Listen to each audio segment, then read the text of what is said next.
This week on Unpacked, the developers of Celeste have cancelled their next project, Xbox continues to evolve its game release strategies, and modders have somehow found a way to port the entirety of Grand Theft Auto Vice City into the GTA 4 engine. Yeah, Take-Two didn't like that much.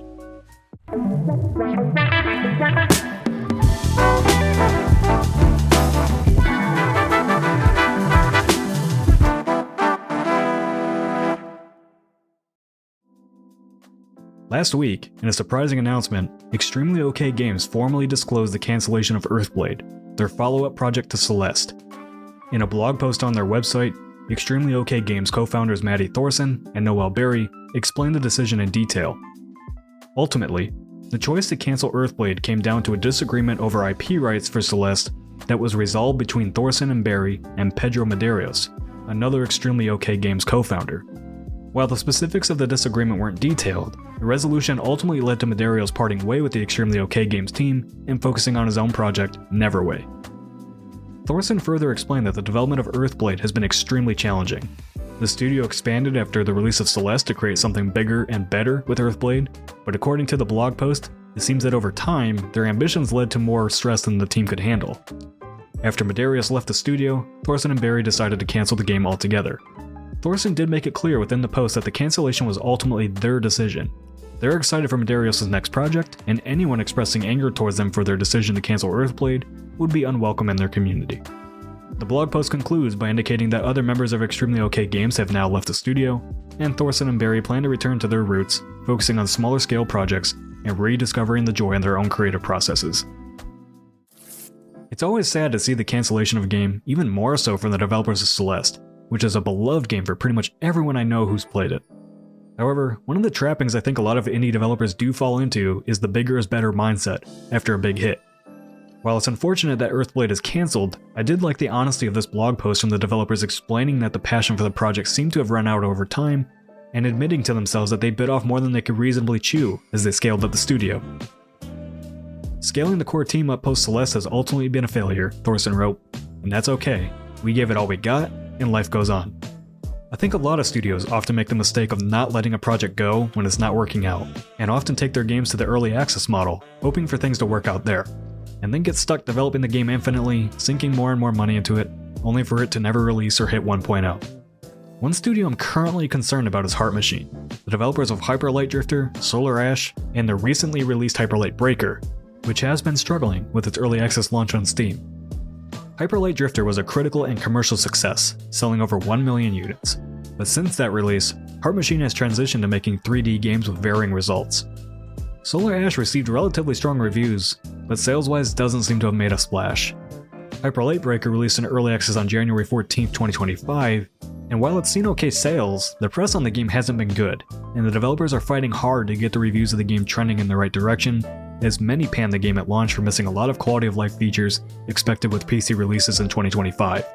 Not to mention Heart Machine has also launched a Patreon to help keep the studio afloat. Not that launching a Patreon is inherently a bad thing for the studio, but coupled with recent layoffs, a struggling early access launch, and current industry trends, it's hard not to feel like the studio bit off more than it could chew and is fighting for time at this point. The question every indie studio has to ask itself after a success story is what to do next. A lot of times, that answer seems to end up being go big or go home. Some studios figure that out before a project passes the point of no return. In this current gaming market, sometimes the safer answer is to stick with what you know and keep that scope in check.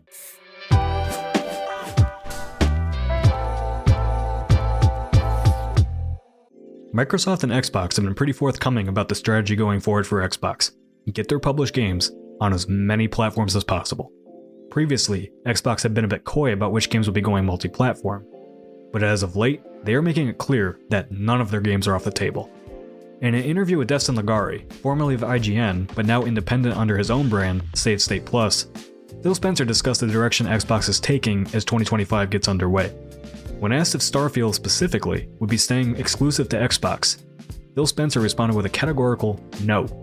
There's no reason for me to put a ring fence around any game and say this game will not go to a place that it would find players, where it would have business success for us.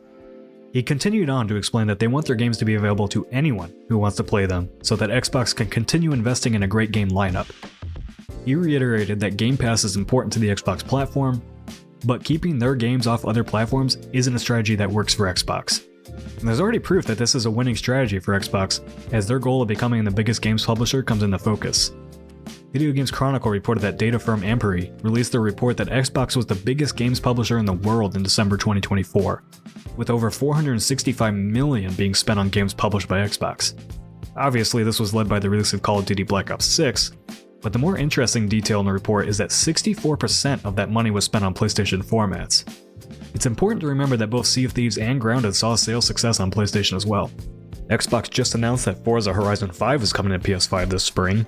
Indiana Jones is also slated for this spring. Doom: The Dark Ages is slated to arrive on May 15th, 2025 across Xbox, PlayStation, and PC. And I wouldn't be surprised to see South of Midnight also make its way to PlayStation later this year. While Xbox has no plans to exit the console business, it's clear that going forward their ambition is to be the biggest publisher of games, focusing much more on a software strategy than they are hardware, and I think that's the right move for them. With the cost of games continually rising, releasing games on a single platform, especially for a company as big as Microsoft, makes little sense in 2025. The main benefit to owning an Xbox at this point is having access to Game Pass if you just want to pay for a subscription and have access to a big library of games every single month. Now, with Xbox presumably taking most of their titles multi-platform, they're solving the issue of Game Pass eating into the premium sales of their games by bringing them to platforms where Game Pass is not available. The world's biggest games are available in multiple places, said Phil Spencer in his interview with Save State Plus, and more creators are asking us, how do we stay connected when our game might be playable in all these different places? And we want Xbox to be absolutely the platform that enables that. I just want creators to have the ability to make the games they want to make, and right now, it seems Xbox is delivering on that front and giving them the resources they need. Whether that means games are exclusive to Xbox anymore really doesn't matter to me, personally. Console wars be damned. Just give me good games.